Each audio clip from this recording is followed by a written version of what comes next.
দাদা আপনার নামটা? নাম হলো মোহাম্মদ বাসেদ মিয়া।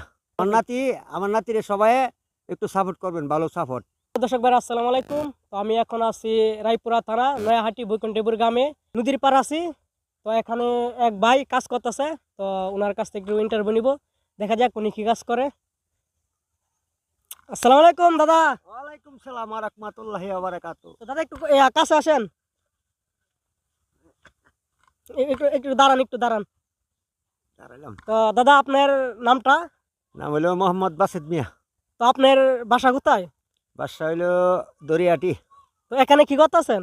আরে মরিচ ক্ষেত করছি, গুলালু ক্ষেত করছি, এগুলা নিরাইতাছি আর কি। ও আচ্ছা আচ্ছা। তো বন হয়ে গেছে গা নাকি? হ্যাঁ, বন হয়ে গেছে। তো সার দিচ্ছেন নাকি খেত না? না না, সার দিমু, নিরাই লই। ও আচ্ছা, নিরা সার দিবেন নাকি? নিরাই সার দিমু। ও আচ্ছা। আরে জ্বালা খেত নামছে কেরে। জ্বালা তো নাম করে ফুলাফান। তো হ্যালো দর্শক ভাইরা, তো উনি আমার দাদা লাগে। আমার নাতিরে সবাই একটু সাপোর্ট করবেন, ভালো সাপোর্ট। ওকে, ধন্যবাদ দাদা। তো কাজ করেন, হ্যাঁ দাদা। ওকে। ইনশাআল্লাহ।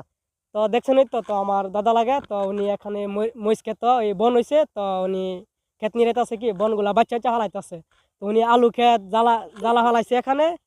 তো মহিষ নিয়ে আছে, তো আজকে আপনাদেরকে দেখাবো। এই যে দেখুন দাদার আলু ক্ষেত, আর এই যে মহিষ ক্ষেত দাদার এই ছোট সুজুকি হইতাছে, আর এই যে জ্বালা ক্ষেত।